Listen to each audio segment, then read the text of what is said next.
therefore I will not be in the panel for this person. So appoint somebody else for this person. That is the right thing to do, because otherwise somebody will file a case and say that no, this person is this person's student, and how can this person be in the panel? This happens all the time, right?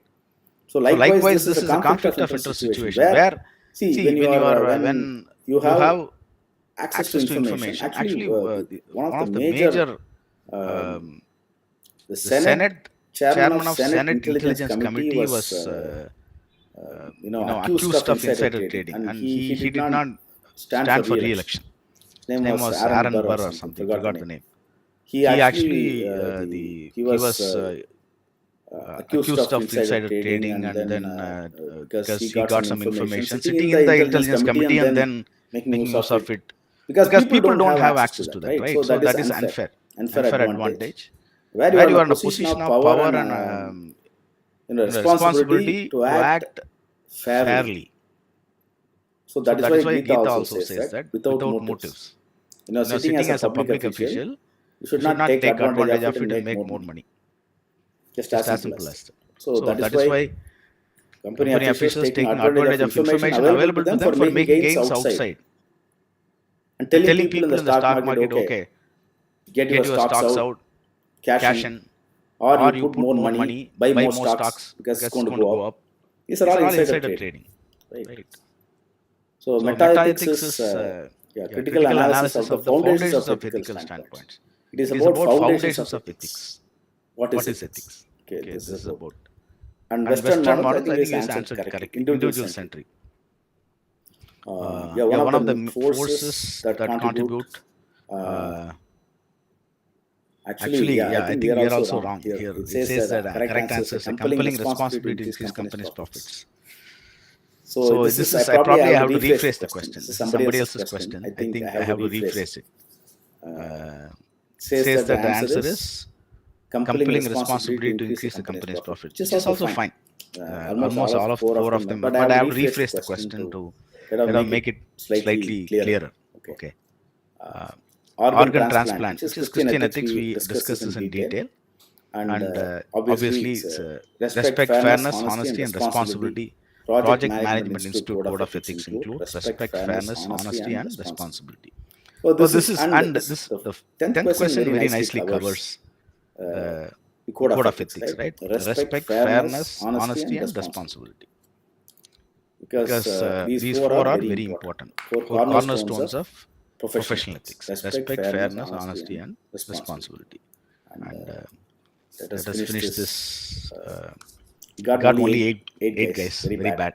Just kidding. Doesn't matter. We have got to discuss this very nicely. And I just want you to see this particular. What's happening?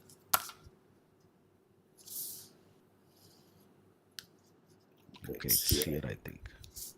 This particular video.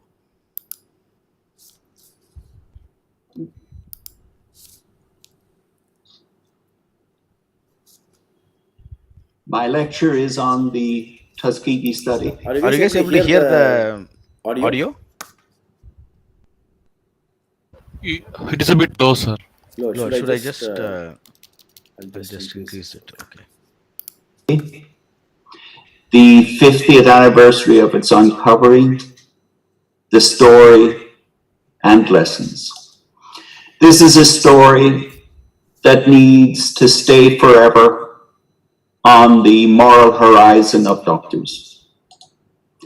The Tuskegee study was initiated by the Public Health Service, the PHS, in 1932. The CDC was founded in 1946 and served as the titular supervisor of the Tuskegee study for 2/3 of its 40-year duration, from 1932 to 1972. Like all research, the idea for the study began in the brain of one person, Dr. Clark, director of the Venereal Disease Division of the PHS CDC. When analyzing data from an earlier study, the thought came to me that the Alabama community of Macon County offered an unparalleled opportunity for the study of the effects of untreated syphilis. In the 2000 census, Blacks constituted 84.6% of the population. of Macon County. In 1932, the percentage was higher. It's well known that all enrollees were black, that they were desperately poor sharecroppers and mostly illiterate is less well appreciated.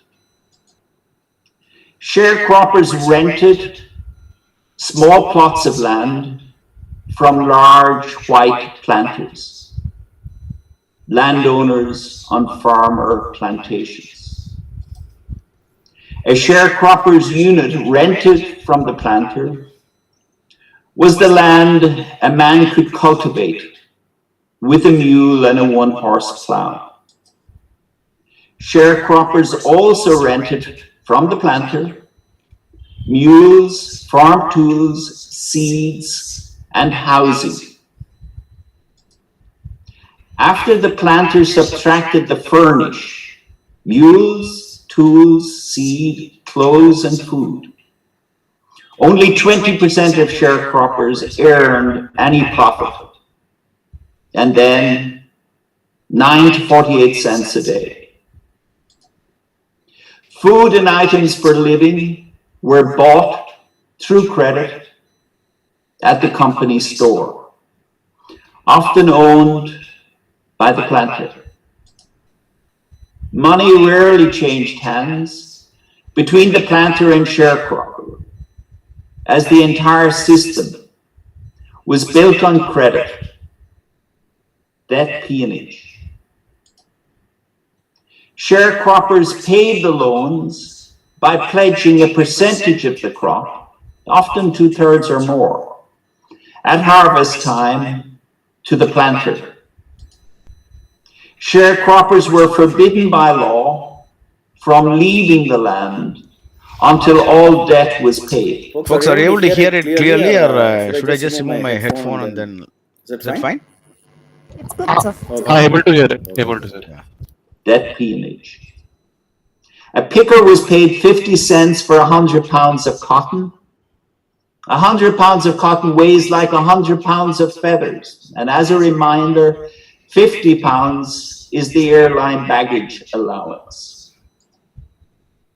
Debt peonage turned a sharecropper into an effective slave of the planter. The system persisted in the Deep South into the 1940s. The Surgeon General wrote to the principal of the Tuskegee Institute. The study offers an unparalleled opportunity for carrying on this piece of scientific research, which probably cannot be duplicated anywhere else in the world. Presumably, Dr. Cumming was not intending any irony. The PHS CDC investigators enrolled 399 men with syphilis and 201 non-syphilitic controls. The PHS CDC doctors deceived the men into thinking they were being treated for bad blood, a colloquialism for several ailments. The PHS CDC doctors intentionally withheld effective therapy for 40 years against syphilis, a then life-threatening illness, and misled the men into thinking the medications they received, aspirin and vitamin tonic placebo, were effective against their disease.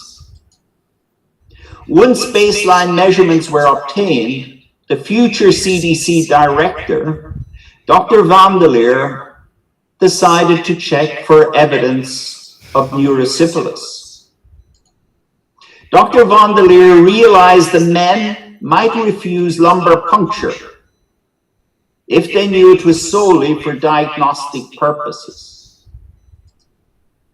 To entice cooperation, Dr. Vandeleer told the men he would give them a special therapy, free spinal shocks, deceiving them into thinking the lumbar punctures were therapeutic.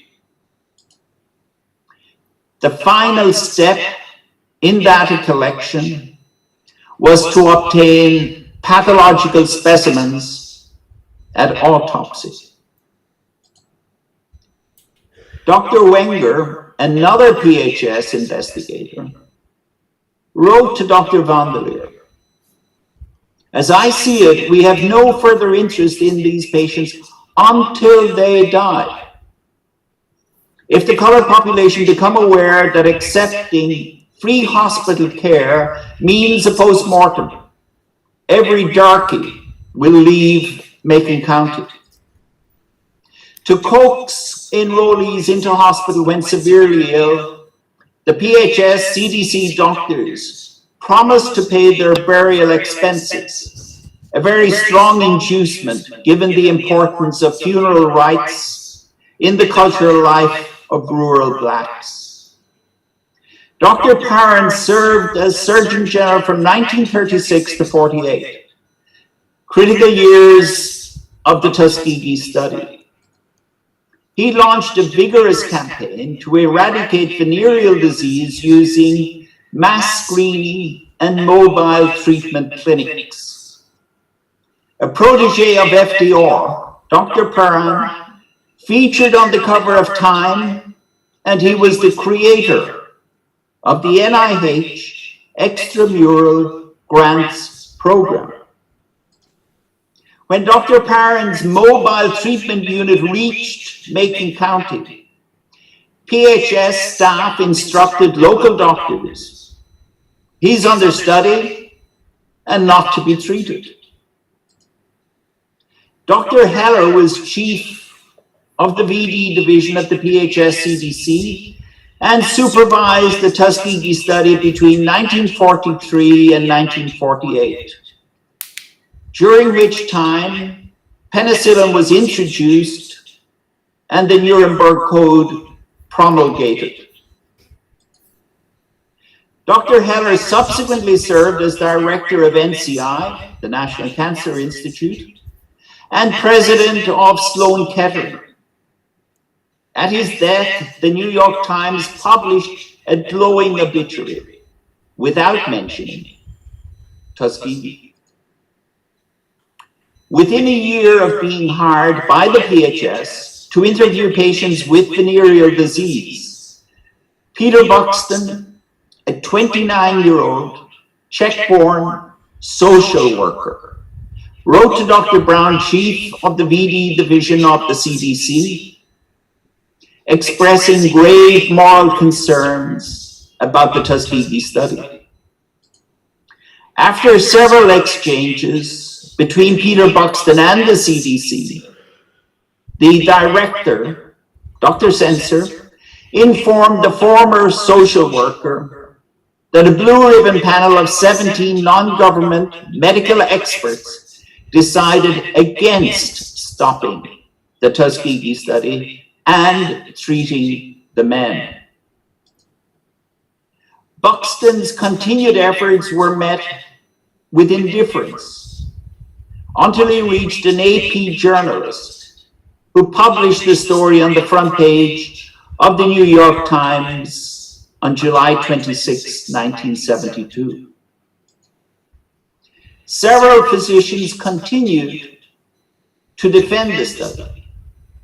Dr. Kampmeyer blasted journalists for their abysmal ignorance, arguing that treatment was not purposely withheld. The subjects were not deterred from obtaining treatment if they desired it or bothered to get what was available.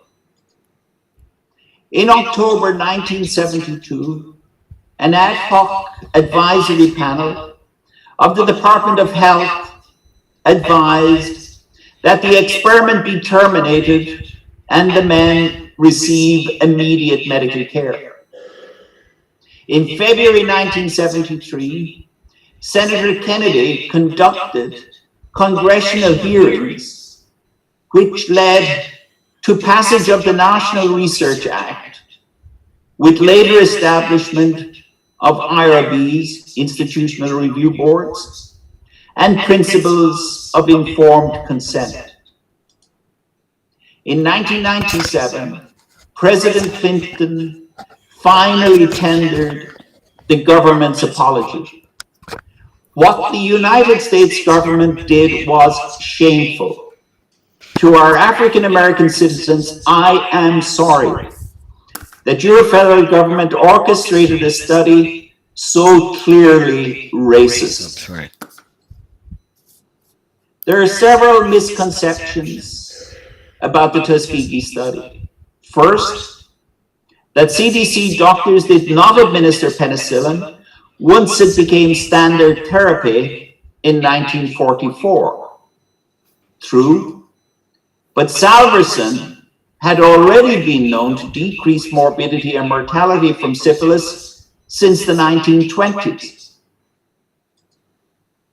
Any effective medication, not just penicillin, would have violated the rationale of the experiment, which was to plot the natural course of untreated syphilis until death and autopsy. By 1969, at least 28 and perhaps 100 of the men had died as a direct result of syphilis. Second, informed consent, as we know it today, did not exist. But back in 1907, the most widely read doctor in the world, William Osler, had published that full consent of subjects was a necessary condition for human experimentation. More importantly, the Tuskegee men never saw themselves as volunteers in a scientific experiment. They were told and believed they were getting free treatment from expert government doctors for a serious disease. It's wrong to believe that the PHS CDC bears sole responsibility for continuation of the study across 40 years. The first report was published in JAMA in 1936, and PHS CDC doctors published a total of 15 articles at intervals of 4 to 6 years until 1973. For those who did not read an entire article, the titles were sufficient to have aroused suspicion. Yet, countless doctors around the world saw 15 articles in reputable medical journals spread across 36 years, detailing the ravages of untreated syphilis, and not one of them published any criticism of the experiment. It is tempting to look at the young field researchers as mere functionaries, following orders. This is wrong. These doctors consciously lied to the men about the withholding of effective therapy and other details. They were perpetrators. When the Tuskegee study was uncovered in 1972, it was difficult to imagine that the PHS, CDC, NIH could contain a worse chapter in its history. In March 1946, the first ever NIH study section approved a proposal for transmission of syphilis to human volunteers and improved methods of prophylaxis to be conducted in Guatemala. The Guatemala principal investigator was Dr. Mahoney, recent recipient of the Lasker Award for demonstrating that penicillin eradicated syphilis. Two other 1946 Lasker awardees, Corey and Landsteiner, also received the Nobel Prize. In 1946, 31-year-old Dr. Cutler, assisted by other CDC PHS physicians and staff, arrived in Guatemala City to conduct the experiments. The original plan was to induce syphilis in prisoners in the Central Penitentiary through sexual intercourse with infected prostitutes. Prostitution was legal in Guatemala, and it was also legal for prostitutes to visit men in prison. These experiments proved largely unsuccessful. Next, the CDC doctors tried to induce infection by inoculating psychiatric patients and children in an orphanage. The investigator notebooks contain vivid details. When women remained uninfected, NIH-funded physicians described moistening a cotton-tip swab with gonorrhea pus, inserting it into the cervix, and swabbing it around with considerable vigor. Over 1,300 individuals were intentionally exposed to infection. 61 to 87% showed evidence of disease. The American doctors studied other modes of transmission. When one psychiatric patient, Bertha, had syphilis injected into her arm, only bumps resulted. On August 23, 1948, Dr. Cutler put gonorrhea pus from a male participant into Bertha's eyes, urethra, and rectum. Her eyes filled up with pus, and 4 days later, Bertha died. It's wrong to perceive Dr. Cutler as a Dr. Mengele type scientist, acting autonomously. The principal investigator, Dr. Mahoney, was the preeminent physician scientist of the day.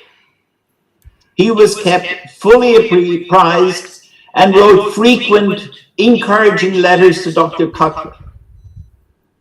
Your show is already attracting rather wide and favorable attention up here. Another CDC investigator wrote to Dr. Butler about a conversation with the Surgeon General. He is very much interested in the project, and a merry twinkle came into his eye when he said, "You know, we couldn't do such an experiment in this country." How can it be that problems splashed on a newspaper are clear in retrospect, yet previously extremely accomplished physician scientists had seen no problem? Lack of imagination, rationalization, and institutional constraints are formidable obstacles. Only moral imagination, the ability to imagine ourselves in the shoes of an endangered individual, can alter our outlook. A common misperception is that moral judgment is linked to education. Peter Buxton had far less conventional education than many surgeon generals and CDC directors who had intimate knowledge of the Tuskegee study. Intelligence and education are not enough in human affairs. Character and conscience come first. Another misperception is that group effort is more effective than the action of an individual. But correction of the great ills of society has always started in the heart of one individual. Looking back at the Alabama and Guatemala story, we risk falling into the trap of placing ourselves on the side of the angels. Hindsight is comforting, but it's also misleading. Only one Peter Buxton stood up across 40 years.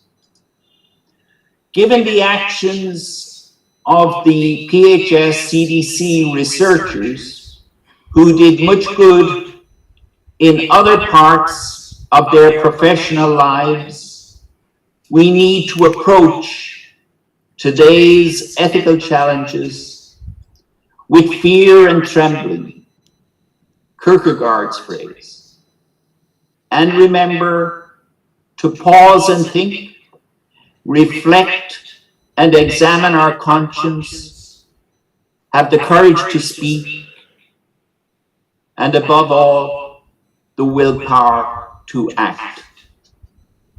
Thank you.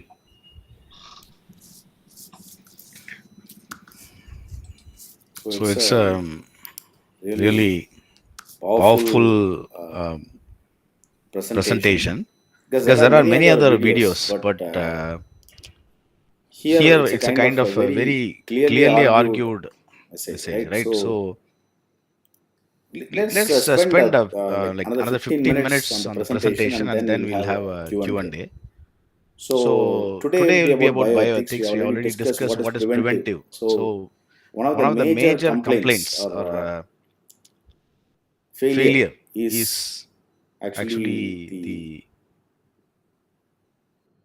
to enforce or to kind of in terms of responsibility to the patients, right? See, when you know that something can be prevented, but you let it happen for 40 years, many people died, and many people, they were cheated into thinking that they were receiving treatment. So that means it's a systemic malaise, a systemic failure, and systemic deception, which is actually very dangerous, right? See, when you think that the people who are supposed to protect you are lying to you, that destroys the system, our belief in mankind, right? So that is a major issue here. So actually, what happened was whatever I had uploaded on the Moodle had somehow vanished. So I had to search for some old, PDF files. So that's why it says 2015. But my updated stuff is vanished. I have to search where it is now. I don't know. I've asked Professor Sriram how almost all the 8 or 9 presentations that I uploaded and all the information is vanished. They also don't know what happened to the Moodle. And some student actually emailed me saying that, sir, nothing is on the Moodle, everything is gone. So then I had to search for these presentations and then uploaded stuff.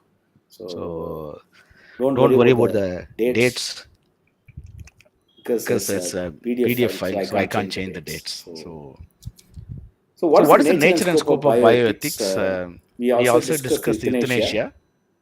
It's permissible under what conditions? Patients' rights.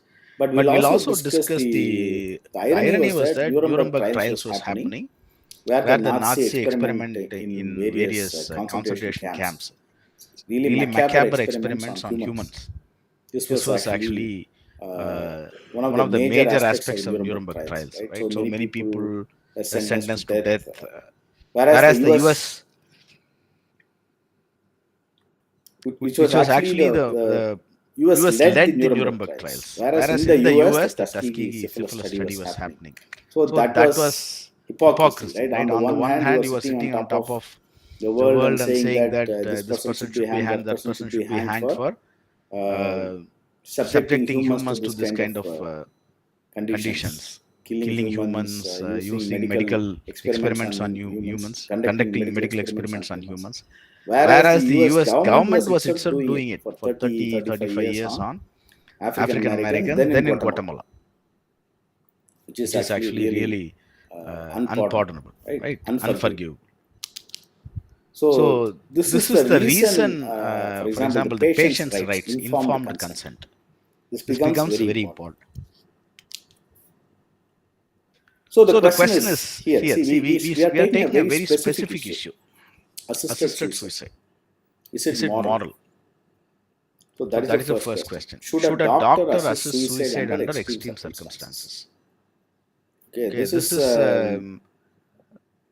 is also a technical question, right? It's a clinical question. But for us, taking a life, or the job of a doctor is to protect lives. And how can the doctor take life? This is the major moral issue. So then next comes the technical issue. If a patient is terminally ill, for example, Lou Gehrig was a very famous basketball player, and he had something called amyotrophic sclerosis, where what happens is that when generally we have voluntary muscles, involuntary muscles. For example, our breathing. It does not happens naturally, right? But then on the other hand, you can control the breathing. You can breathe in just block the close it, right? But then you have to leave it so that the breath can go in and out. But then here what happens in Lou Gehrig's device, or amyotrophic lateral sclerosis, then the mind, whatever the mind conveys, the body cannot do. The muscles cannot do. So for a person with Lou Gehrig's device disease, let us say I do this, inhale, then exhaling is not possible. Because the control of the voluntary muscles is gone. Well, that was the danger. So people die very young, right? It's also extremely painful. So what happens is that it's called amyotrophic lateral sclerosis. Basically, no muscle nourishment. So the muscle dies. Atrophy means decay, degeneration. And area in the spinal cord, the nerve cells, they don't work, so that the muscles don't get the information. Sclerosis means hardens. So that means there is no basically there is no life there.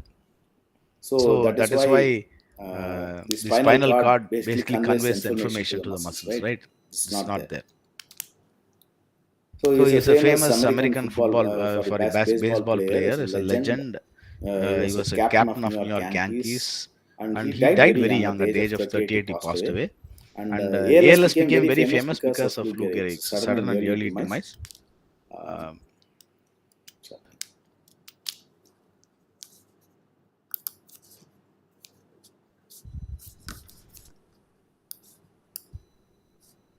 What is happening?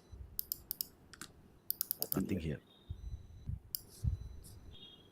Okay. I'll just go to my other thing.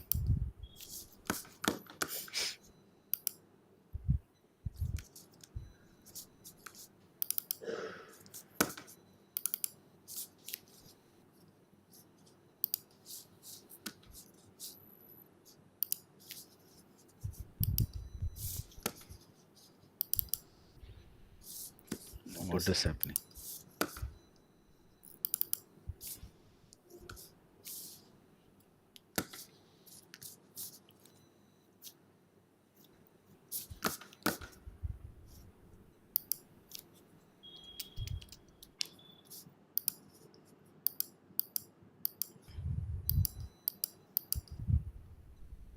Okay. Now it is working. Suddenly stopped. Okay. So what happens in the ALS? Amyotrophic lateral sclerosis. So the nerves that are affected when you have ALS, motor neurons, where the body movement is there, right? The voluntary movement and muscles is affected. So when you kind of reach for the phone, step off the curb, because the mind kind of conveys the information, relays the information, and then the muscle starts action, right? But this is not possible in the case of ALS. And as I mentioned to you, we cannot stop your heart, but you can hold your breath. Okay, because the heart action is involuntary. So when you have ALS, if you kind of breathe in, then breathing out is a problem. And heart and digestive muscles are involuntary. But for example, let us say somebody wants to go to the bathroom, then that is not in control. This is involuntary. It's a kind of involuntary. But if you are going to control or do something, then that is also affected. So your breathing, your what do you call these bowel movements, everything is affected. Okay.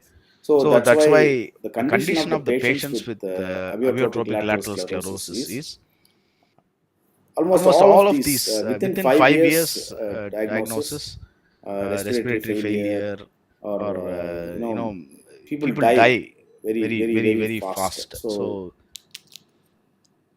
and so let us actually just skip this and then so this was the major discussion in the US.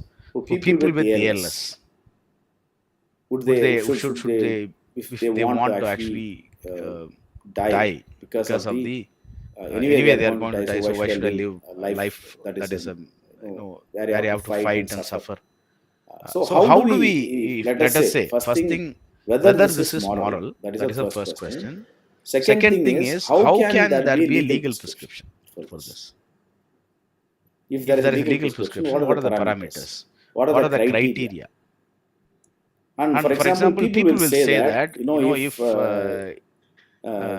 then some person's relatives or somebody could say that no, this person is suffering and they are in coma, they are not in a position to decide, they are weak, or they are not in a condition to decide whether they need to live or die.